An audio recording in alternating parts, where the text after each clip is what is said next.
Vanessa Paradis presides over this year's American Film Festival at Deauville. A world of photojournalism comes to Perpignan, and the Jazz Festival that's going ahead here in Paris despite the health crisis. That's all coming up in the show. We're starting off with a French star who made a celebrated switch from pop music to cinema. Vanessa Paradis found fame here in France at just 14 years old with the song Je le taxi, and then became a worldwide star with actor Johnny Depp, her partner, and the father of her children. Well, today she's the jury president at Deauville's 46th American Film Festival, where she spoke to France 24's Louise Dupont about her passion for cinema, music, and her fears for a cultural sector hit hard by the COVID-19 pandemic. Vanessa Paradis, hello. Thank you for taking the time to speak to us at the 46th edition of the Deauville Film Festival, where you, in fact, are the president of the jury. How do you feel about taking on this role? The stage fright has sort of disappeared. It's true that the wait was quite stressful, as I was thinking about it a lot. It's such a huge role. I met the jury, some of whom I already know and have even worked with. And some I had been wanting to meet for a while. I really admire their talent, their work, and they're all fabulous. Really fabulous. Deauville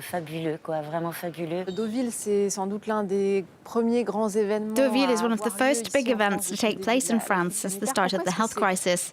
Why is it important for a festival like this to take place? It's important so as to give hope to people, so that the cinema industry survives. Cinemas only exist if people go to see films. We were deprived for a few months, and of course it's understandable that afterwards people didn't want to immediately be stuck inside a cinema. However, the last few weeks, we've seen a sort of return to normal.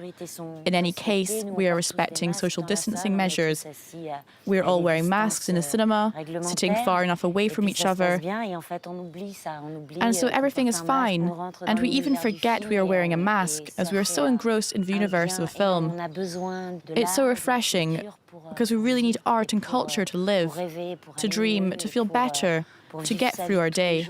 Deauville has been the capital of American cinema in France for just over half a century. Do you have any American films that inspired you or have become references for you?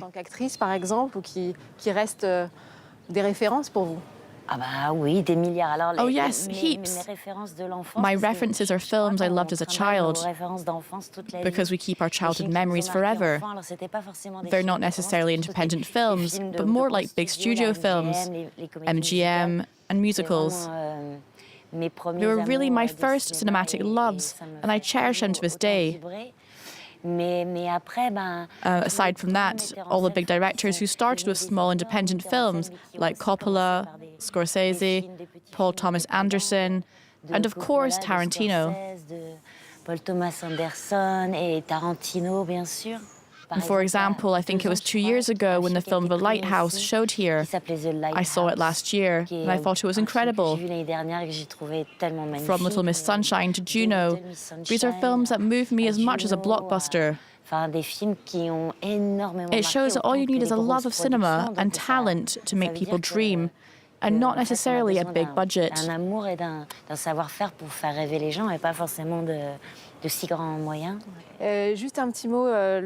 You've mentioned that the cinema industry has really been dealt a blow thanks to the pandemic. You're also a musician. That's an industry that's even more impacted by the health crisis. And you also do theatre. So would you say you're worried for the culture sector?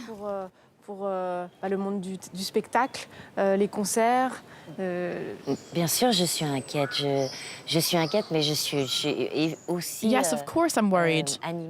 I'm worried, but full of hope that it will end and we can go back to normal.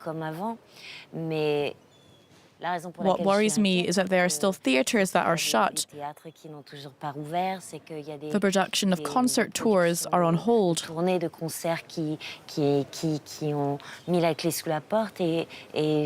I hope it improves, as many people have lost their jobs. It's tragic. When some people speak about the culture sector, they say that it isn't vital, and that it's just a leisure activity. But it employs a lot of people, and without an audience, it just can't exist. It can't survive. So, of course, I have a lot of friends, lots of colleagues who are asking themselves some important questions right now.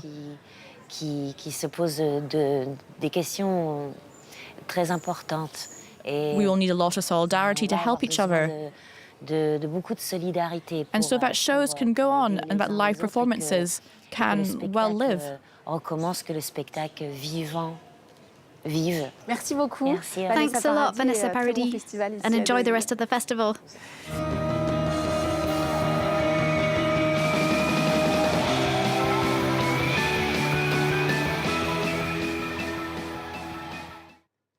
To photography now, and an event that has managed to weather the health crisis here in France.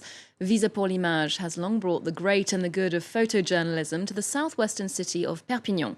This year, despite cancellations across the board when it comes to exhibitions, the festival has managed to go ahead. Its 32nd edition runs until September 13th. France 24's Clovis Casali and Chris Moore went to take a look. Photojournalist Peter Turnley spent 4 decades covering history in the making, from the fall of the USSR to wars in the Middle East. And when COVID-19 hit New York City, he once again found himself among those on the front line. I met nurses, doctors, ambulance workers, medics, policemen, firemen.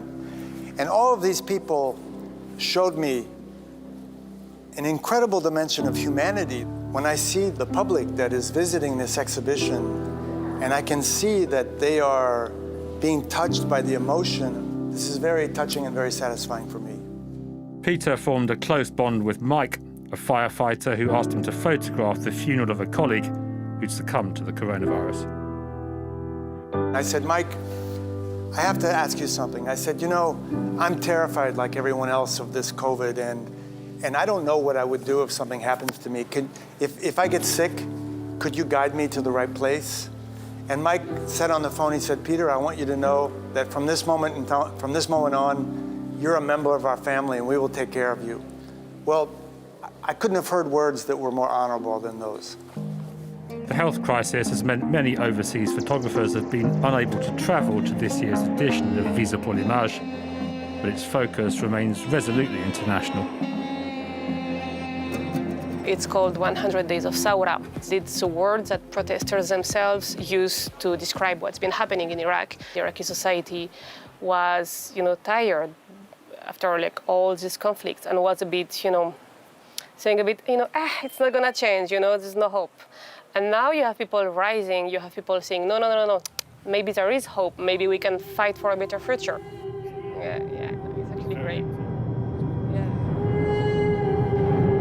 French photographer Emilienne Malfato has spent the last 5 years in Iraq, working for titles including The Washington Post.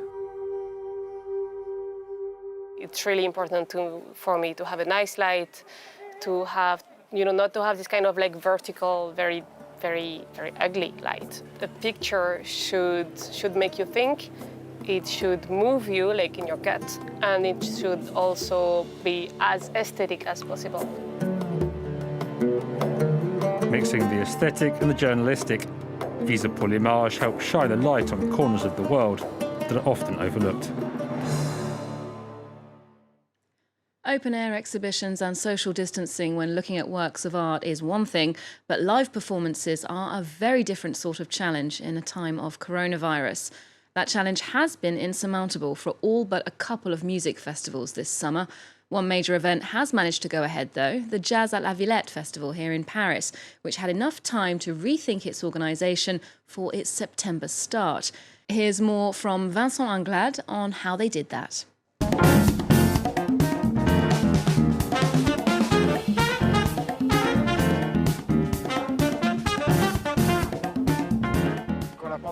When the pandemic started, we hadn't yet announced the lineup for the festival, which in relation to other summer events allowed us to reorganize and completely reimagine it, so as to make it compatible with the current situation and its sanitary measures. By doing so, it allows us to stay afloat, be reunited together in a concert hall, be able to have musicians on stage in front of a real audience, and we're so happy to be able to do that once more.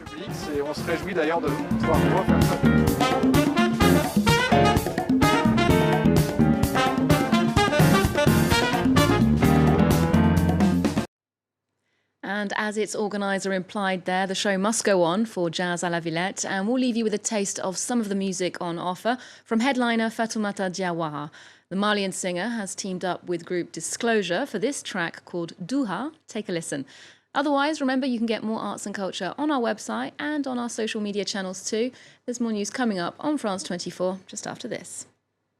Mali, Mali, Mali,